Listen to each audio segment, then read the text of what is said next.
3 years of the term, the same allocation? Is it we've been neglected, but we still having the gap? Is collaborative of how the Indians is coming out and voicing their problems. The matter of comparing to says that I'm in the power, you are not in the power has to be stopped. It's not like I'm having the NGO, I do my work and then I alliance with the government, I got the allocation, I do my things.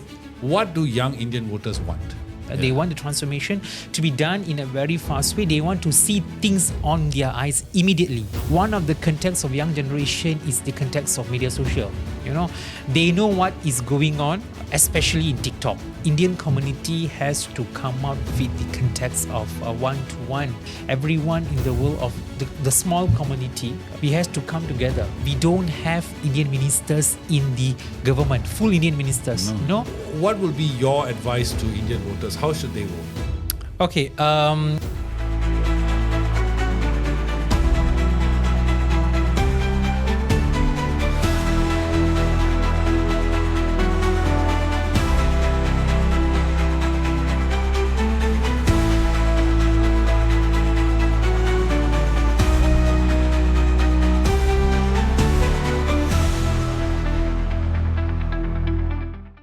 Hey guys, what's up? Welcome to another episode of the Goodcast Show. So today I'm joined by a very young lecturer who is also a political analyst and a columnist with Berita Harian. He's written a lot of very analytical takes on elections as well. So it's interesting to have him here today to talk about Malaysian politics, particularly from the Indian perspective and as well as the recent budget allocations that our Indian community has received. So without further ado, please welcome Dr. Sharmin Kutty Sivaraman. How are you, sir? Hi. How are you? Thank you. Good. Yes, thank you for coming on.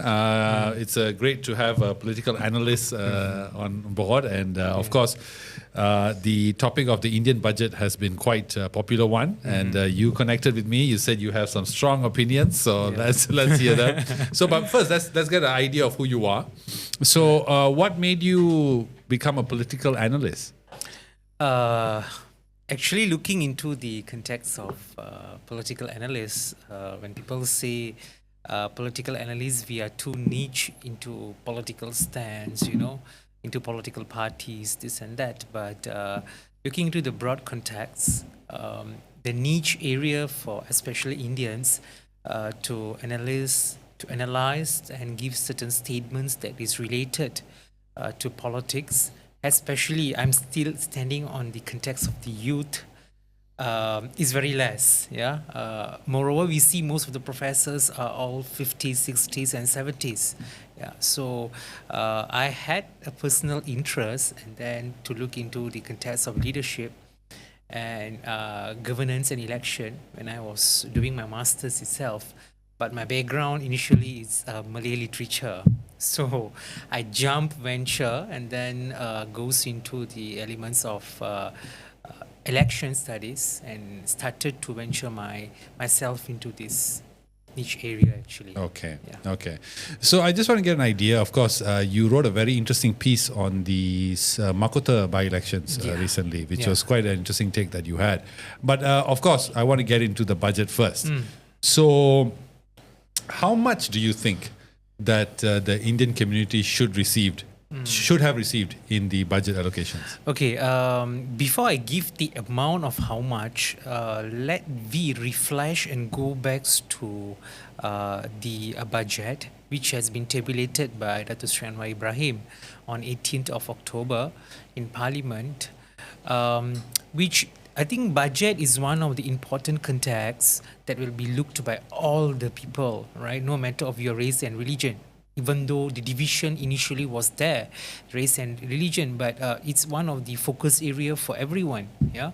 And then what happened to the context of budget tabulated for next year is a big culture shock for Indians especially. Why Indian? Because based on the history of transition, the government, after Dato Sri Anwar Ibrahim took over the government, the allocation was the same. There is no any changes on allocation. But prior on that, we go back on 2015, when there was a former Prime Minister, Dato Sri Najib Razak, The draft of allocation budget for Indians has been tabulated and drafted, well planned. Yeah, where a guideline for the Malaysian-Indian blueprint, a book guidelines is already there, and inside the book it's already been stated how much is the salary for Indians who are living in Malaysia. Is everything crystal clear? Yeah, and allocation 50 millions, for the SIDEG, 30 million for the school, and Amanah Iktihar for Indian Youth Transformation Program, and a lot of allocation has been given.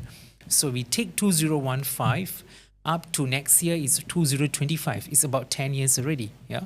So suppose the term of transformation, has to be happen. Yeah. But upon Dato Sri Najib Razak was didn't appointed as a Prime Minister on 2018 after the loss of Barisan Nasional, what happened was transition of the government. New Pakatan Harapan 1.0 took over the government. Yeah.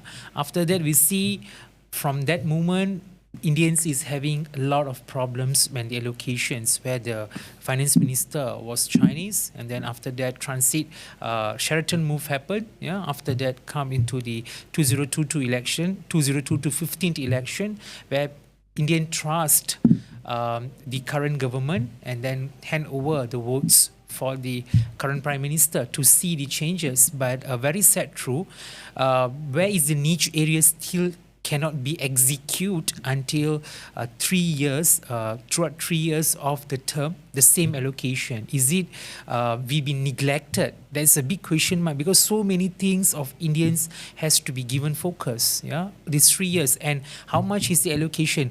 Prior than telling how much, I will be advising to look back into the Malaysian-Indian blueprint, which is one of the task force which has been sit down with all the researchers, policy makers, government department, administration, higher authorities, people to sit down together to look into what are the area that Indians needed of a focus area. But looking into the allocation being given for next year's budget, 130,000, 130 juta, we says that 30,000 is for the context of Kuskom, yeah, and 100,000 is Mudu Tekun. So there are few more other problems that has to be tackled down. So it's a still question mark when after the tabulation of the budget has been done. Still Indians are waiting from the ministers who are sitting in the post to answer why is the allocation budget still is been a question mark until now. We are being here with so many things and so many agendas, even though the context of allocation, even after the budget, they says don't see this allocation. Media has been given the statement, don't see this allocation as the race based. It's open to everyone. My context is, if it's not the race based, why is the allocation of budget being segregated according to Malay, Chinese, and Indian? It's a very simple question to be thrown off. But looking back to the history, it had been allocated in that way. That's what they've been bringing in. So we are still waiting for the answer. Where is the problem that is they have to look into, and what are the context of serious matters? Because of why before the tabulation of budget, I do remember that MITRA's department, YB Prabhakaran, has called off all the stakeholders, NGOs, to have a meetup, right, one-to-one, to have discussion in a town hall session, to have the discussion and views about the budget allocation. What are the areas and what are the important contexts to be looked into? But once before the budget allocated, even YB Ramanan given the statement says that Indians, we are having some exciting news, on 18th of October, everything gone down. So still a big question mark to be given. Indians, moreover, most of the Indians are waiting for. Is it that budget being given? Is it enough? I will say it's not enough. Yeah. So what is enough? The matter of enough here is the context of improvement. We are not asking to say that of course, when you're talking about budget, every year they will give that amount of allocation. When it comes to certain amount, they will give out this. They say they want to give this, they do this. Of course, it's not enough. Yeah, to say that is enough. rather than we say it's enough, but we have to do the improvisation to see what we can improve, to see which area that is much needed on Indians' focus area, so that the fund that been given by the government can be allocated. It's very simple. No need to draft a new policy. No need to bring anything new. The MIB plan is already there. Malaysian-Indian blueprint is already there. We just need the current Prime Minister together with the current Indian ministers to sit down to see what they can do changes in the MIB according to the current government, so that they know the pathway where to bring, what are the problems they can able to cater down. Yeah. But why is it for the Indian community it's always a matter of addressing problems, or it's all this topic about the budget allocation to me lacks one very big aspect of consideration, and that is that no matter how much the government allocates, the money allocated sometimes struggles to trickle down all the way to the grassroots. Yeah. Right? Yeah. So couldn't that be the reason why the government is a bit apprehensive of allocating money to the Indian community? Because they know that based on track record, sometimes the money doesn't really go where it should. Don't you think that's the reason why? When look into the context of the serious matter, after the tabulation of the budget been done, I've been sitting down with few analysts to have a personal talk with them. Yeah, so this is few answers been given by them also due to the context of how is the money allocated? How much is the money allocated? We already know during the tabulation of the budget. But how is the money flow? How much is the money is going out for that particular event or for that particular matters?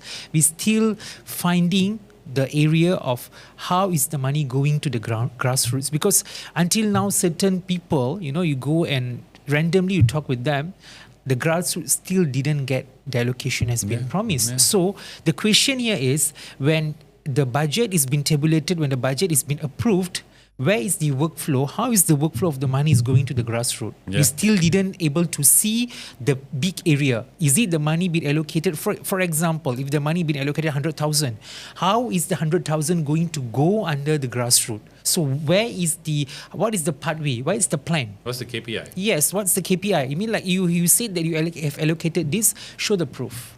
How much has been allocated and how much has the grassroots received? It's still like in the wine, we are in the sky looking for some answers, but this improvisation has to be done, because looking into the area, like we said, the problem for this Indian community, is it going to be stopped, or is it there's a full stop? For sure there will be no. It's not only to our Indian community. I do believe that for all the communities have the same problem, but what are the niche area that we have to look into to lessen down the problem? That's our part that we have to do duty actually. But if you look at what Dato' Ramanan had responded to criticism of the lower allocations, and he's not wrong. He's not wrong, because he did point out that there are many other areas that the government has allocated budget whereby Indian entrepreneurs, for example, can access. For instance, the allocation for women entrepreneurs is already there. Yeah. And Indians can access. It's not a women entrepreneur, but has to be Malay or something. Yeah. So why can't we access that? Why is it for us, the Indian community, the answer must be that no, you must give us all the money just to us, and we sort of live separately in our eggshells compared to everybody else? Why must it be like that? Okay, looking a very good question. Looking into the context, we have to see, is not to say that the money has to be given into separately to the Indian community. It's that whatever Ramanan says, whatever YB Ramanan says, I totally appreciate, and I totally look into all the initiative has been done by him to support the entrepreneurs, which is good. Yeah, which is good to build up the entrepreneurs. But the main area is strategic department has been formed under the Prime Minister's department. For example, before MITRA was SIDE. The allocation was pulled and put it under there. So the matter of problem is the allocation been given into direct unto the Prime Minister's department, as an example SIDE and now is MITRA. How is the function of that particular department on allocating? Because of why it's already been tabulated and says this amount of allocation is for MITRA to do this type of programs. So that type of programs is already been credited from Dato' Sri Najib Raza's time, to figure out what is the real problem that Indian is facing.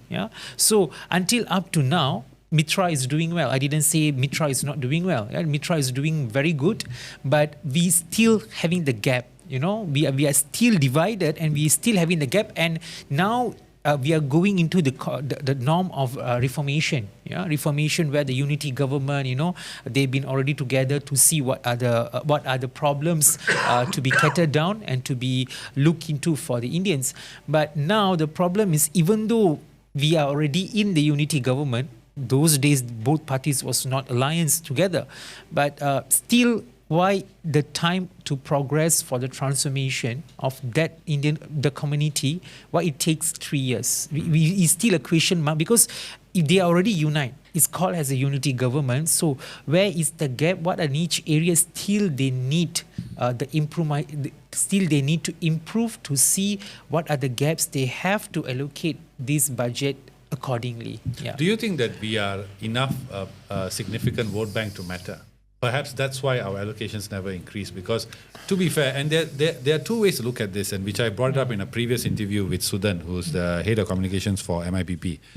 And I voiced out my concern is that when it comes to the Indian community, for some reason the allocation is allocated to MITRA, and then the buck stops there. And then when it comes to moving that allocations to people, it's done in a very sort of from MITRA to everybody else, as opposed to other races, communities, where they have agencies. We don't. And there are too many problems for MITRA to handle on their own. Like and another thing that I found a bit perplexing is everything is being put on MITRA's back. Yeah. Tamil schools, MITRA's problem. MITRA does not deal with Tamil schools. Tamil schools falls under MOE. So is it that perhaps our criticism is a bit too not targeted? It's not addressing the issue that Indians just simply don't have the infrastructure on a political level to deal with the issues that we have. That's why our problems have not gone away. Do you think that's the reason why we don't get the allocation? One of the reason I will say is, I will say not 100%, but partially yes. It's because of why, when talking about the context of school transformation and everything, of course it's not under MITRA, it's under MOE. Still, what are the drastic plan? We can't point and say this is the fully work under MITRA, this is the fully work on the ministers. No. When I'm talking about the community, it's collaborative of everyone. It's collaborative of everyone. It's collaborative of how the Indians is coming out and voicing their problems. It is top to pinpoint and say you are in the power, I'm in the power, you are in the power, I'm not in the power. Because now the transition of the political landscape has been changed. Definitely. We are moving into the context of new politics. Everything, they are coming together. So when they are coming together, rather than we pinpoint and telling like a cat and dog, you was in the power, why you never do this? I was in the power, I does this. I think we have to stop that. We have to stop that chronological to say that, I was in the power, I did all of this. Why you are in the power, you cannot do things. No, the matter of comparing to say that I'm in the power, you are not in the power has to be stopped. Because things has changed and the generation has changed, the mindset has started to change, especially targeting to the young generations now. Because I do believe on upcoming years, the voting pattern, the young generation is going to be dominant. They are the ones going to make a judgment of which political party and which leaders to lead. So if the upper line political parties or political leaders pinpointing and telling, if they wanted to pinpoint and says that, I was in the power, I did this, you was in the power, by pinpointing this, actually is dragging down so many things and concern that each and every particular Indians has to look into. And I believe that agencies, whatever agencies or NGOs that is handling by respective Indians have to delegate this task. I believe NGO also they will be proposing their allocation, proposing whatever they wanted to do for throughout the year, and they get allocation from the respective body, especially like MITRA. So the NGOs has to be the middleman. It's not like I'm having the NGO, I do my work, and then I alliance with the government, I got the allocation, I do my things. I think that way has to change to look into a broader context where it has to come collaboratively. The word of unity actually is a collaborative. It's not to say that I and you and you. But I do agree with in some way, because you're right to say that we are in the era of new politics, right? But new politics in today's context, in Malaysian context, is more of a coalition of convenience as opposed to a coalition of the willing to. There seems to be a lack of political will in a lot of areas. Now, you are a lecturer, right? And you come from the younger demographic in the Indian community. What do young Indian voters want? Okay, when talking about new politics, before I go into the elements of young voters, when talking about new politics, it's more about people will say new politics is transition of the government. Of course, yes. Number two, they will say we need equality. We need the context of freedom in everything what we do, and we need the context of unity together. We need the context of give and take. Everything is a norm that we has been used in our daily life. And then the context why I say young, why the context of young is because young generation is they are the what I will say they are the one who with the cold blood, but they want things to be done in a very very fast way. They want the transformation to be done in a very fast way. They want to see things on their eyes immediately. It's not like the old generation when we say this and then we does that about like 2 to 3 months after that, and then we are coming up with the context. This is a new thing, after we say. But now current young generation standing in the context of young landscape on the young matter, I do see that what the Indians need is the thing that they want it immediately to be done. Number one. Number two, talking about the transformation is not a huge transformation. At least a little, a small changes in context of education, academic level. It's one of the matter to be considered of for their generation or for their mindset to be think. We can't label a student can't, even though the student is not good in academic, we can't label that the student's life is gone. There is so many alternative way for the respective individual to be success. And the current era of generation Indians, we have to wake up from so many opportunities, so many things which is already in front of us. We at the end we cannot come and say that government is not doing anything for us. I do believe there is always opportunities is given. It's either you want to get the opportunities be done, or you don't want, or you just want to enjoy your free life. So the era of young generation is the era of energetic generation, the era of a generation where they are more knowledgeable. People are coming up already to know and to evaluate what they have to do. And then the third is to really understand what are the niche and what are the problems that the upcoming generation has been needed. So this generation is going to be lead for the another generation we call as Gen Z, because I'm not Z, I'm Y. So the upcoming generation is more advanced because, as you can see now, the transformation of AI is already boost. So many things is going into that. So this is the serious part of the concern of the current young generation has to look into for them to transform better in their life actually. But is it fair to say that the upcoming generation of voters are more advanced? Because are they well informed? Do you think? I mean, you deal with young people. Do you think they are well informed enough to be given the responsibility to dictate the direction of a country? Okay. Many asked me this, is it 18 years old votes actually good enough for the country to progress? I would say yes. Why I say yes is because of even though there is a weakness the government has to look into. Later I will come to the weakness, but let me go into the context of why young generation, because it's enough of we going into the context of old politicians leading and old matters being there for decades. We need young minds, young transformation to be in so that they can lead. It's not to say that you has to be a full minister to lead. No, even though you be I don't know, so a big issue is a big matter already for the young generation to look into what are the direction of the country is going into. And then the young generation, is it advanced? I will say yes, because the past GE15, I was one of the Pemerhati been appointed by SPR. So I was in the election hall and I got the youngest saluran to be taken care. So I can randomly go and talk with the voters who are standing outside. So I have a personal talk with most of the young voters. And when they come there, so I had different types of views from them. I asked, who do you feel is the perfect to give the government, to give the votes? They randomly they can say, okay, I want this, I want this, I want this, I want this, And some of them, of course, not everyone, some of them are still doesn't know the direction, still under the context of parents dominate by the parents. They're still following to whatever parents ask them to vote. But a part of, we put in a scale, right? A part of 10, among 10, 8 over 10 is already know what they want. Even now generation, when talking about new politics, one of the contexts of young generation is the context of media social. They know what is going on, especially in TikTok.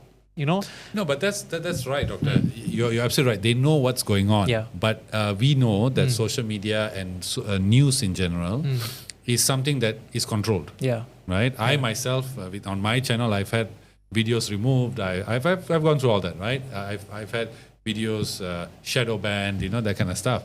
But when you have such a situation where the media can be controlled, and when you have a generation who is so influenced by that media, that equals that the powers that be can influence this generation very well, very powerfully, and thus they ultimately have more power. That is why that was one of my issues with Undi 18, because the greatest challenge for a leader, a political party, a political system is an informed electorate.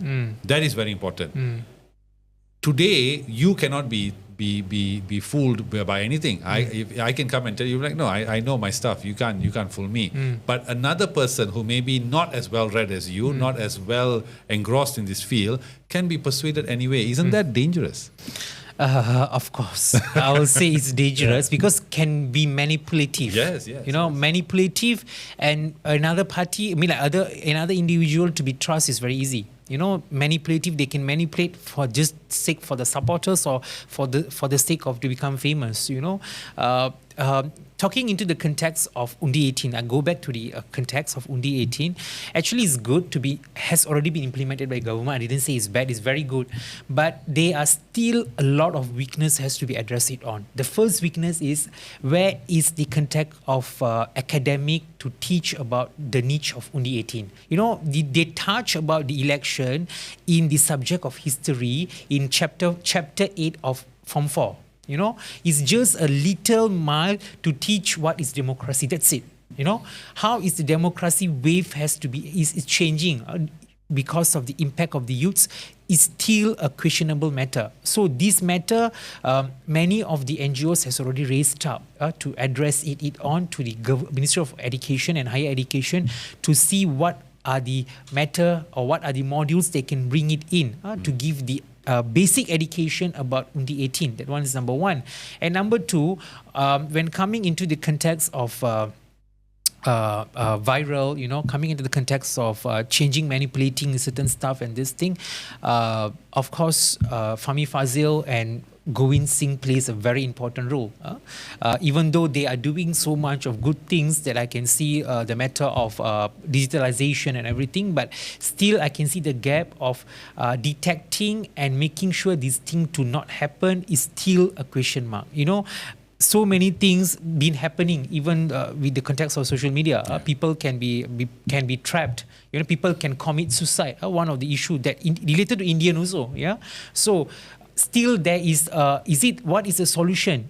Everyone, even now, even the kids who is 3 to 4 years old also know how to use TikTok. So what are the strategic, what are the gap the government going to do? I didn't see the clear picture yet. What are the government and strategics going to do to tackle all this manipulation part, to tackle all these contexts for the upcoming generation election? Because I do see it's already third year. The wave and the chronology to GE16 is not too late. It's nearing already. Yeah. So the preparation and the strategic has to be done now rather than you're doing nearing to the election. Is going to be sophisticated with a lot of things has to be done. So looking into the context of manipulation matter, reflectively speaking on the matter of manipulation, everything can be manipulated. It's just the individual who understands better. Is it they are really diving into to look into the niche area, and then is it they are really researching and knowing the delivery of the message is right or not? Is through the individual. If that particular individuals are not concerned and then they just wanted to do that just for fun and everything, then I think this problem of manipulation, this problem of social problem is an unstoppable problem without a proper guidance or proper policies to be head over, so that the context of political matter has to be done in a right and proper way. Yeah. I mean, before I get to the part of the Indian students, Indian youth, which I want to discuss with you on, do you, as you mentioned, most of the youth, they want freedom of speech, freedom of expression, and we, as you also rightfully say, when you spoke to them, they tell you what they want. So in this world that we live in now, which is the me generation, which is the world of where I would say it is a golden era of self-expression. Yeah, you can express yourself anywhere you want, right? Yeah. Which is a good thing. It's not really a bad thing. But when you see the current Madani government with the curtailing of social media, with the amount of censorship, amount of online content being removed, are you worried? Important context has to be remain. Important content that been created has to be remain. But talking about the context of content that be created, of course, everyone need the freedom of speech. So this part, I do believe that the digital minister and the communication minister has to come up with one of the area, because I believe not everyone able to talk out the truth. And there is always need a spokesperson to talk out the truth. Yeah. You can't just sitting there as the government and just we wanted to do whatever we want. No. Before you ban the content or before you ban the particular matter, certain things has to sit down and look into it in a clear context. If they are doing something right and everything, why not you just give a clear cut for them to speak? It's not about, you talk and then I ban, for not doing this. It's a violence actually. People are telling the truth and giving the important context to the community, important context to the respective individual, and important context to the individuals who he impacted. So we need the real matters to be out, rather than we are just sitting and doing things which is not proper, TikTok for no reason, for famousness, rather than you are talking out the truth. Let the individuals or let the particular matters to understand this thing is happening for the truth. Yeah. So which is, we can still have the contemplativity of check and balance. The matter of where is the weakness can be adapted with the context of checking, and we can do the readjustment on what the upcoming generation can able to do. Yeah. Definitely. Yeah. Now, as I said, you are a lecturer, so you do. I'm sure you deal a lot with Indian youth as well. Yeah. I just want to get an insight into this stereotype. Is it fair to always say that Indian students are poor in terms of their performance in academia? What's your overall opinion on the performance of Indian students in tertiary education? Okay, in tertiary level education, I think the context of Indian students are poor, Indian students are not good in academic has been is one of the serious content been precise from the school level itself. They have the domination, the old generation parents, they have already have the domination. My kids, I send to this school, my kid has to be a high scholar, and my kids has to perform well in the school. If my kids doesn't perform well, then I'll be doing certain punishment, number one. Yeah. Number two, always the mentality of comparing. This one is not only in the level of tertiary level. I do believe it started itself, yes, Tadika level up to now. Compare, that neighbor's son can get this, why you cannot, you are studying in the same school, how come you cannot perform, he can perform. All these for me are crap stories. You know why? When to evaluate a student, being an academic, to evaluate a student, everyone have their own. Why in a class, there's a 40 student, why everyone cannot get an A? Yeah. Why there is a different range of students is performing in different way and they're getting a different grade. So it has to be the parenting skill, they has to change the way of parenting by not punishing the students of their own needs. You know why? Even I'm from a very medium class student when I was studying in the school. Even I'm not from the Tamil school base. I can speak a very good Tamil. Even I'm not from a Tamil, I'm from a Chinese school base. I can speak a good Chinese. So it's way of how you cultivate yourself in the context of putting the students academic. I believe academic is not only the way to put and see, oh, you only can perform good in academic, then your life will be changing. There are sports, there are talent, to bring it out. So first, before we point, and I do believe the system is not starting from the school, is starting from the family itself. We have to put a full stop of comparing and tell that, you have to be good in this area, you have to do this, and then, you see the cousin is doing this and they got straight A's, and you never got this. It's shameful for the parents to face all these Indian dramas. Been watched for very long, all these dramas. Why? Because they've been comparing this and telling this, number one. And number two, when we are doing that, we have to understand as an academic, I'm a lecturer. When we are doing this to the student, what will happen is they will be having a self down extreme. They will be not coming up and they will feel so frustrated because you yourself are own parents, you are doing this to your own child. You imagine and see how the child will be brought up. Of course, he or she will be having the frustration of, oh, my own parents is doing this. So they will start to do a lot of things outside. When you are catering down, I've been sitting down with most of the students and talking, some of the students inside their families, they are doing all this type of academic, you see your brother is getting this, why they love to use the word of as, we call it stupid, they love to use this word, why are you being this, you born in a very good family, you have to be, five fingers are not the same. That's the humans, when we in the context of academic, I do see different types of students, sometimes the students has to be niche into the area of talent, the talent can bring him up somewhere where he wants to go. And the opportunity, of course, in the government, we have so many opportunities that provide in the context of talent. Sports, we have huge opportunity to go, but not to say that academic is 100% to be the judgmental for the Indian society. I will say is wrong, and we have to change the context of parenting on seeing students and punishing them with the grades. A is the wonders of the world has to be stopped. Yeah, It's the wonders of the world. yeah, there has been always been said, A is always the top students. If you got C, you are not someone to be respected. All these are the terms that been used, to be dominize the students and get the students to be exhausted with all these type of matters. That's why I say, before we go and point the students, go back to the history, go back to the ground and see the way of how we are parenting and the way of we need to change the context of parenting actually. Interesting you say that, because as a lecturer, what do you think is the impact of such a way of upbringing on the child, especially when they go to tertiary level? Do you see any problems, say, perhaps with their, maybe they're more insecure, maybe they're not confident? Do you see all that? Of course, yeah, right. Being lecturing in a very big hall with 200 to 300 students, we do have different types of stories to be shared. I usually, the way of I lecture is I used to touch the sentimental, to talk. Then only because you can't be so sophisticated on that particular, you hold the mic, you talk, you finish the class, you go back. No, I'm not the way. I always used to tell about my life journey story to them.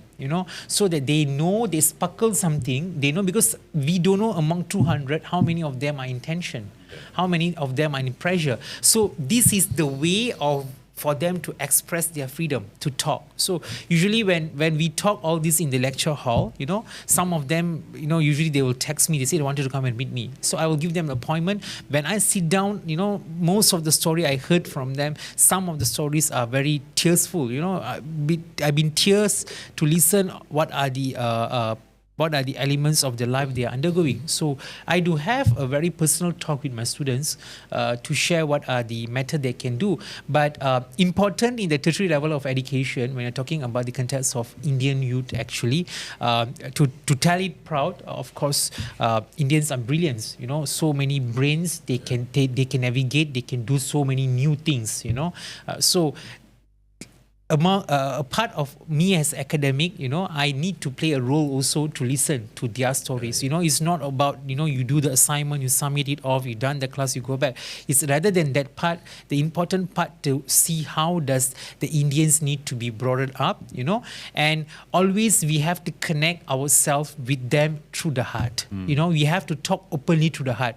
When you don't connect yourself through the heart with them, we can't go into them, because the current era is the era of aggressive. They want things, they want to hurt so many things. Even when you're talking about politics, they will be asking this, why this political party is like this, why this minister is like this. We have to talk it openly to them so that they really can understand, they really can niche their area on what the things they really wanted. And another part in the context of tertiary level of education is the part of let them to explore and experience in what they are doing. We until the school, I know we already been so kind, and we want the children to be the great always. But up to the tertiary level of education is the place where is the place for them to explore, to experience themselves, so that whatever things they are doing, it can be alliance for the future later. Yeah. What are the ways that let's look at Indian youth, because you are from university, so I want to focus on that particularly because when we look at the Malaysian-Indian blueprint, as you said, by Sadiq in that report, weirdly enough, or it came as a surprise to me, is that Indians are not doing as badly as what the world would want us to think. In the MIB, it stated that Indians are actually the second in terms of earners compared to Malay. I think the first is Chinese. Indians are second across all categories, the M40, B20, and all the T20 and all that. Now, but when I see Indian students in the university level, I've worked with some of them, even through this podcast and all that, I get a sense that perhaps they lack that sense of self-belief to achieve different opportunities. What should be done by the Indian community? And I say Indian community, and I don't say government, because as I said previously in another video, I said that my belief is that the Indian problems can only be solved by the Indian community. It cannot be solved by anybody else. We are too small a vote bank to matter. If you watch my interview with Vaidya, he himself has said that all the things that he said points to me that we need to solve from ourselves. So as a community, what should we do to help these Indian students do better in their life? I'm very into communities development. I'm very into the community concern to see how is the community progressing. So if asking me I'm standing on the scale of lecturer and also political analysis, what I will say is Indian community has to come out with the context of one-to-one, no matter of, don't see that, they are, poor category, we are so rich, multi-millionaire category. We need to out from that zone, right, to see that everyone in the world of the small community, precisely we are only 7% of the country. So a small community, we have to come together, put aside politics, enough. Put aside politics, put aside political party. We are done with that. We have to come out with a strategy where we need to give a hand one-to-one. And is it this happen? Yeah, of course, it's happening, but it's not in a big wave. Scale. It's a very small scale, and they are doing it very silently, which means they are helping, but they don't want the name to be framed out. It's a good idea. Even I do that, but I don't want my name to be out because I just want to help in a sense of kindness to that particular matter. So now we have to come out with that particular matter. We have to niche all the matter into one area and to see one-to-one. That one is number one. And number two, don't have the context of bringing down. When you're talking about the context of Indians, of course, the famous name that I've been heard, I've been seen people talking that the context of crab, if it goes up, I will pull down. That mentality has to be broken up. The mentality has to be abolished. It's because if one Indian is going up, is one of the proud moment for another Indian. It's not about talking that you go up later in two years time, I will come and pull you down and I go up. No, it's context of one and one. When I'm telling the context of one and one is each other. How are you going to progress in the context of each other? So when you progress in the context of each other, then only you can see the outcome. back to basic. Today you want to see the tree to become a tree, you have to plant the seed. To plant the seed, after you plant the seed, you have to pour the water into the seed to make the tree to become a tree. So to make a tree to become a tree, you need a lot of initiative, a lot of matters to be concerned into to build the tree up. That's go to the elements of community. Even though we are a small community of 7%, how are you going to connect each other to bring the community to grow as a tree? It's the elements of everyone's collaboration. It's the elements of what we can do. Always I've been seeing the TikTok, some of the TikTok recently, when during the Deepawali month, when the thing is not happen, they be benching the Indian ministers, they be benching the government, government is not taking into concern. You see, it's a very basic matter. Some of the unprivileged Indians, they don't know how is the progress, what is the matter, how we have to go and approach. The way they know, okay, this minister, when the election time, this guy come and look into me, okay, this guy come and look into me, then I will vote for this guy because this guy will help me, That mentality has to be changed, It's not about slamming each other to say, okay, this minister promised me to do. No. When the problem comes, then only they've been slamming all this and that. It's about collaborative, each other, no matter of you minister and I'm a normal human being, it's how we are collaborative each other to see the problem and come back to the basic. When talking about the problem, what are the readjustment had to do is bring back the context of MIB and then look what are the areas and the gap. From 2015 to 2025 is already 10 years, and I do believe that the transaction has already changed. We still can use that one. We still can use MIB as one of the module, but the enhancement, the matter of to put it in has to be put it in to niche the area for the current era, so that whatever transaction, whatever needs of the Indians can be taken care well. Now, let's go on that. So if you look at what's happening to Tamil schools, Tamil schools have always been a political tool. Indians cannot run away from Tamil schools, right? So do you think that what's happening to Tamil schools now is proper in terms of the Sekolah Chantuman program? Do you think that's the right way to go about it? Okay, Sekolah Chantuman program, I believe that last year, Datuk Sri Anwar Ibrahim had called all the Indian leaders, the current unity government Indian leaders from all the political parties, with all the Indians to be gathered in SACC, near the SACC mall. I went over there to see what they are trying to bring it out. Right. So one of the matter been addressed by Datuk Sri Anwar Ibrahim is he want to merge the sekolah kurang murid into one school. I will say merging, of course, you can cut down the budget. You can cut down the allocation of money more is flowing out. But the another part you have to look into it is, I will say, is you have to look, we are telling about merging the school. For example, we take Temerloh. You're merging the school in Temerloh from the state of Temerloh to go to another one to merge it together. How is the travel accessibility of that particular? Because unprivileged area, they need more focus. We can still give the context of the sekolah kurang murid students to be there or the teachers to be there. But what are the categorization? How are you going to put that into one? The context of that's Anwar Ibrahim to put it into one is good. I didn't say it's bad, because of why extra money we can pump in. But before we plan that, before we do that plan to put everything in, we have to look into the matter of accessibility. We have to look into the matter of how is the context of combination is going to be happen? What are the plan? We still didn't get the clear plan, because when during that event, Prime Minister itself already said, ask the political parties to bring out the plan, how they're going to do, so that he can sit down and he can look into, is it he going to be implement this plan seriously?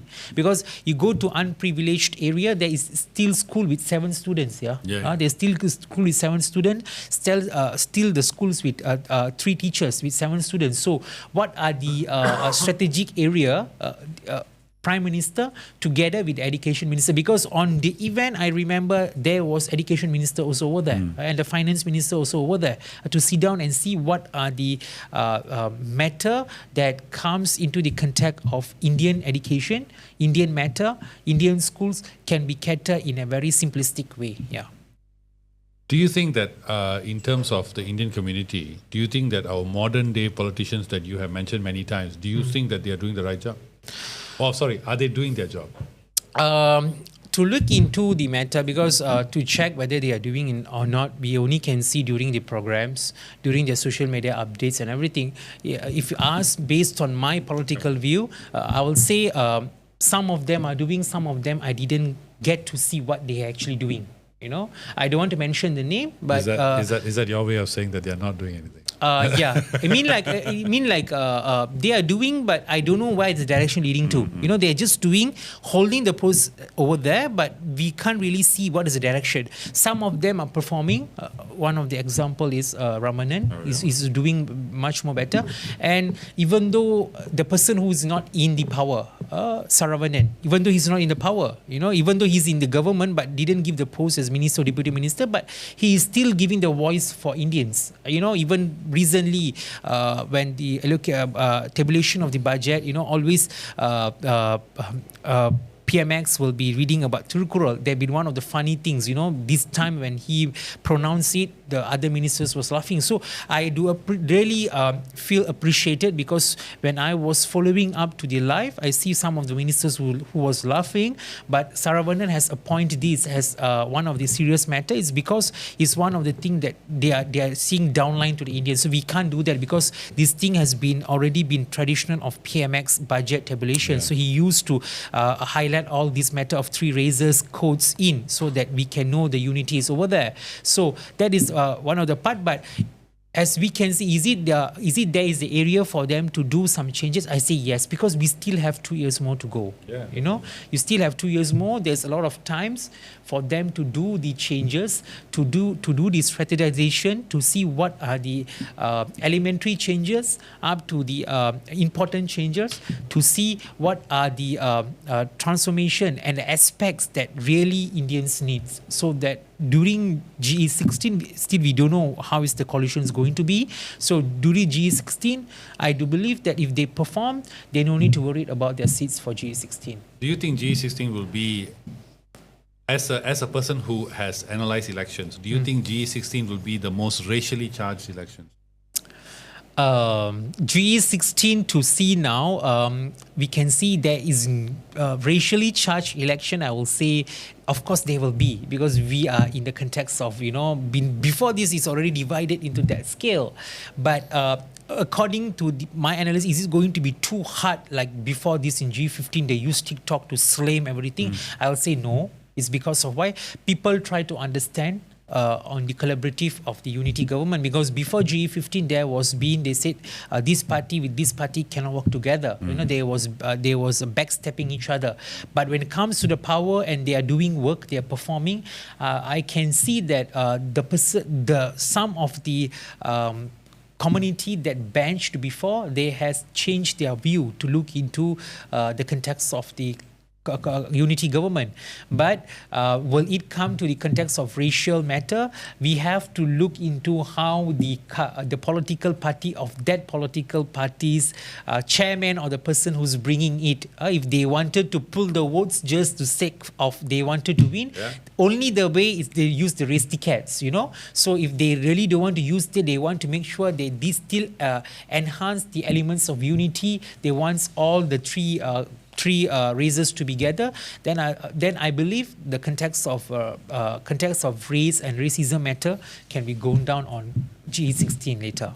Speaking of GE16, we've seen PMX do this multiple times, and you brought up this topic about the Tirukural. He's done this multiple times.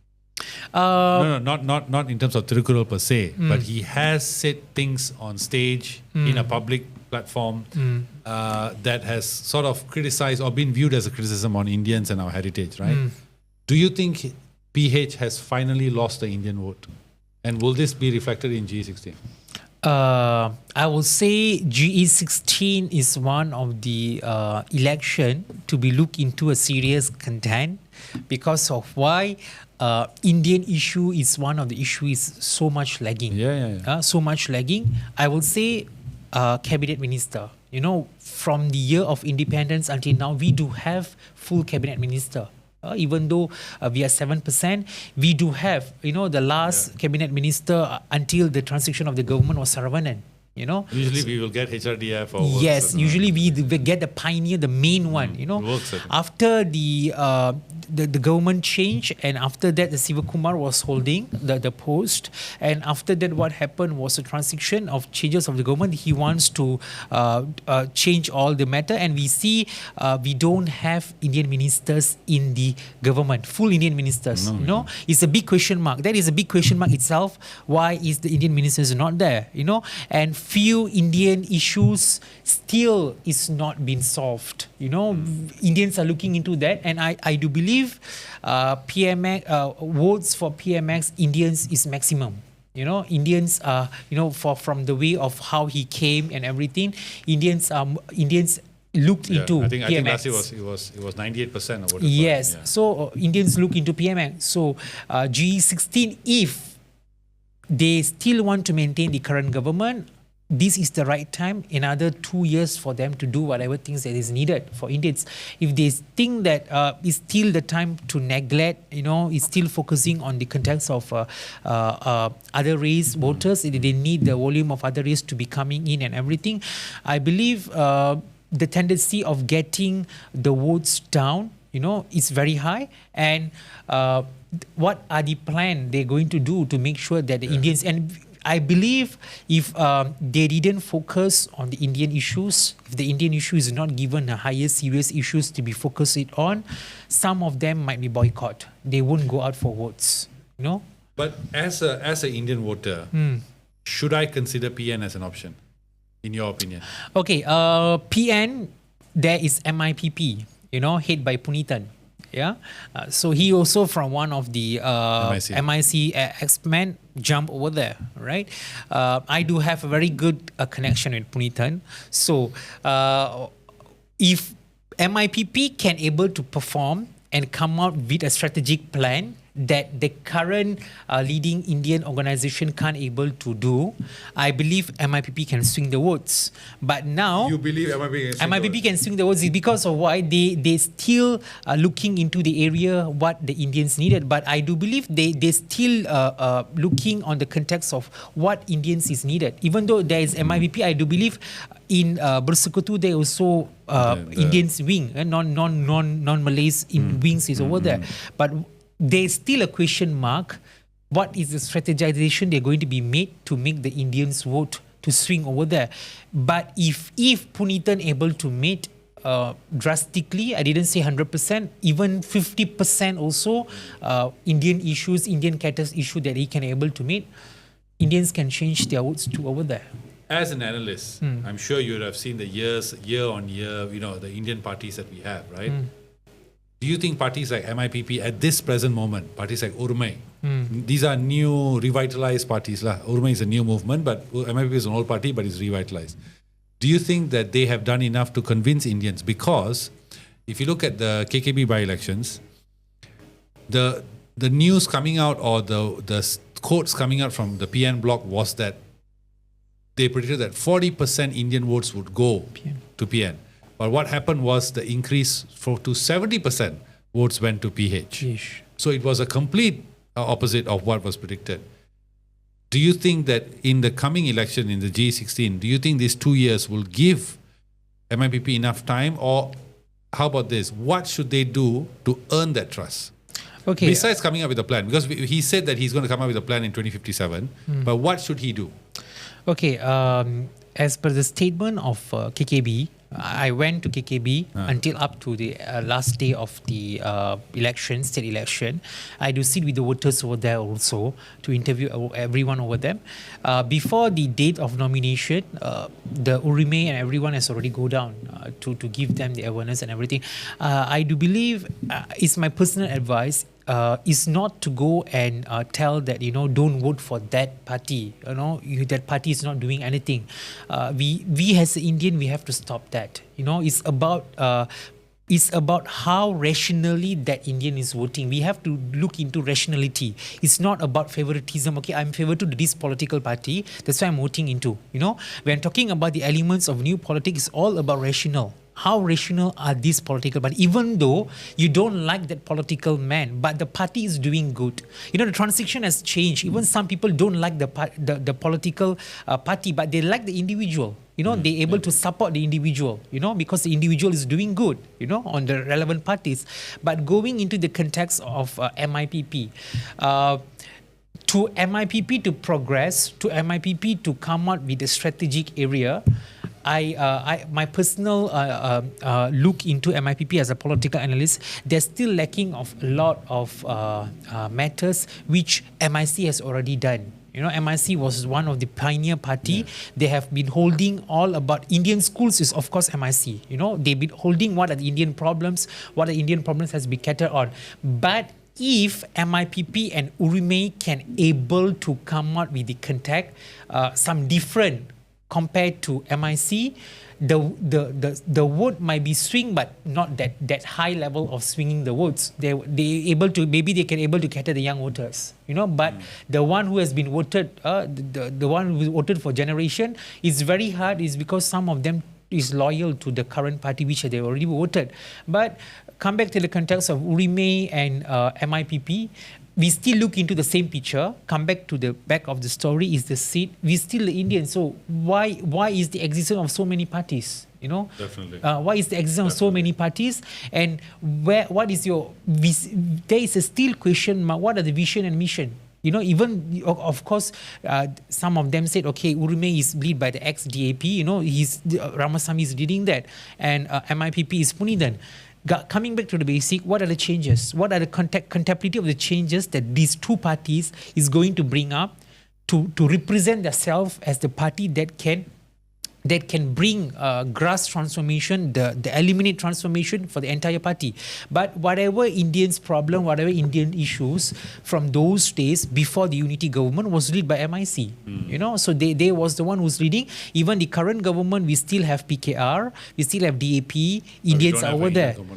We don't have solidly everyone Indian component. There is a mixed. MIC is the one who's leading, and they was holding all the Indian problems from the independence up to the transition of the government. So if Punitan and Urime could able to come up with a transformative matter that can able to tackle the Indian problem, I believe the Indians' young generations, especially because G16, the wave of young generation is going to be increased drastically. So young generation can able to evaluate rationally to see what are the matters they can able to do. That's why I said, still, I can't see the clear picture of MIPP and Urime with a draft of what are the elementary process or what are the process they're going to take to cater the issue. Come back to the basic. It's not enough of they have to stop of benching and telling this man is not good, this party no. It's a matter of, are you going to do to make sure that the problem of that particular community can be settled off? It's a matter of a concern, rather than we are putting in the context of saying, this political party cannot do, this man cannot, he's just talking this, that. No. It's about, are they contemplative to do the work just for that particular community? So, which brings us to this then. Do you think that the answer for our community lies in the current batch of leaders? Because, as you said, MIPP, Punitan is from MIC. Urime, he's from DAP. Ex-DAP, ex-MIC. Yeah. So he was MIC? Punitan. Urime Ramasamy is DAP. DAP, right? Ex-DAP. Okay. I thought he was. For a while, you gave me a shock there. But DAP. Do you think that because they come from different parties, different coalitions, and the different parties, and now they're forming new, and we've seen this whole jumping in politics, now it's become normal already. Do you think that what the Indian voter deserves, the answer, lies in a new leader as opposed to these faces who have already been there, they are already part of the system, they can't lose that stigma or that smell? Do we need a new leader? Okay. Talking about this question has been raised during KKB's election. KKB election, Makotuk election, Sungai Bakap election. These three election I was there, this thing was being raised by the political analysts. One of the Malay political analysts, they still cannot catch how is the trend of Indian voters. One of the catch is KKB. Even PN was being so strongly says they can swing the Indian voters to them. But the shock was happened PH1. Even when we go to the grassroots, we can able to listen. What are the people talking about? When we are being the leader, we can talk so many things that we want. We wish to talk whatever things that we want. But the rationality, the rationalization of the voters who is voting and doing the decision is the voters. They know which one is the best for them. That one is number one. And number two, how does the context of Indian community on the context of matter of Urime, on the context matter of MIPP, they have to do one collaborative matter, put aside the power of who you and me, put aside, put yourself as the human and the person who's serving for the community, sit down, together. It's no harm you sitting with the pioneer politicians, MIC, to come up with a solution. To come out with this is how Makal Sakti did. Makal Sakti, they sit down with MIC to sit down to see what are the problems they can able to cater. So they can walk a line. So it's not about to say that, I already out from the party, I already been benched out, It's a big thing I can't able to do. So I wanted to bring up my new revolution, my new method to bring up the Indian voters. I believe the Indian voters now, they are not looking into the context of you are going to lead my voice and I'm going to vote for you. They are not into that mindset already. They are into the mindset, whoever the minister, whoever the person who's standing, if they can able to do the work, I vote for them. It's not about, I need to have I'm representing that Indian community, so I want Indian community vote, so I can bring up the Indian community to a good transformation. I believe no. The current generation Indians, they already awakened. They already know, even though the representative is not an Indian, if the representative able to cater the Indian matter, if the representative able to cater the Indian problems, they're willing to do. They're willing to vote. So what are the MIPP and Urime and all other existing party, they have to sit down. No matter of you are government or opposition, now is the time for you to put the matter of serious concern on the community, to develop the community. They have to sit down, they have to come out with one resolution. Like MIP, they come out with one Malaysian-Indian blueprint is a one resolution that proposed to the Prime Minister. All the stakeholders, all the researchers, all the academicians, all the NGOs, they sit down together, they bring out with one resolution, they draft the resolution, they propose that to Dato' Sri Najib, former Prime Minister. So that is what the one leading it to them, and there was the one book that is being guided for the entire Indian community. So now when coming into the context of what is going to be happen in G16, I believe that rather than splitting of Indian votes into here and there, to make sure it collaboratively come into a matter of serious concern of Indian issue, I believe they have to see check and balance what they can able to do, and if the government cannot able to provide what the opposition can able to provide, have a table talk to see. It's no matter of showing I'm in the power, you are not in the power. It's the matter of society's concern, is the matter of society transformation. Okay, so then let's bring it to this then. As we are going towards GC, because I think, if I'm not mistaken, I think the Indian vote has never been split. Yeah. But that's because we've only had one Indian party. One Indian party, yeah. I think the only time was, I think, during 2008, it shifted to PH lah, yeah. DAP lah. And we all know how that went. But now, as we are approaching G16, what will be your advice to Indian voters? How should they vote? Okay, the first thing first, how GE16, how the Indian voters should be vote, rather than you're going into the popularism, rather than you're going into, you're going door by door, some they love to go door by door to approach, to get the votes, I believe the generation has been transformed into a good multi-knowledgeable generation. So when they already transform into a good multi-knowledgeable generation, the main important matter they have to look into this area is about what are the promises. Usually the promises of the manifesto is become one of they promised it but they're not doing that, But now, looking into the context of promises, is the promises they are promised, is it they're reliable to do it within 5 years? They have to check on that, number one. Number two, of course, the context of academic, the academic background, is they able to do all these type of things? Is he capable enough to lead? It's not about favoritism. It's not about popularism. I can sing a song, I become popular, then I become a politician.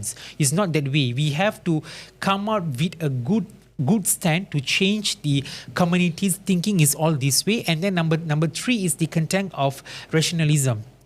Don't put things that I'm an Indian, the man is an Indian, I have to vote for the Indian. You have to come out a contemplative where you see if that people or that particular political party man can do the work. Why not you support? No, don't scale the context into the context of Indian and Indian, rather than we scale the context of the matter into the elements of unity. If that particular individual can able to do the work, even though is not an Indian, are able to vote. And number 4, always be the ears and eyes. Don't blindly trust whatever is coming out in the context of social media, and then you say that is the truth. Go and listen to the person who is in that particular area to get the final answer or final say from them, rather than we are very good in spreading all this fake news. It will spread within 1 minute. 1,000 views and 1,000 shares. So rather than we spread all this type of matter, I do personally advise the important contact is to do rationalization, to rationalize before vote for any political party or any political ministers. And then the 4th part is, of course, sit down and do the context of studies. Government, opposition. At the end we are humans. At the end we are humans. The one which is being over there is only the power. I'm the government, I'm ruling the government, I have the power. But at the end, even though you go to the opposition, they are still a human. They are going to treat you as a human. They are not going to treat you very badly. They are still a human. So humans always tendency of doing mistake. So we have to sit down, and the voters have to think of their future, their children's future in this country. So if they are not thinking of that, they just wanted to be collaborative on the famousness, we just want to dominate everything. We want to back in the power for this and that, and then we think that we are the one. No, there is the term of we knows everything. The term of we know everything is already gone, because now people know everything. Rather than politicians know everything, people know everything. The term has been already changed because the transition, the context of things has already changed. So the voters has to play the concern to think of on how the context of changes is going to happen if you elect or you choose that particular ministers or particular people who are standing on your place. But behalf of that, they have to come out with the context of awareness, aware of what is happening.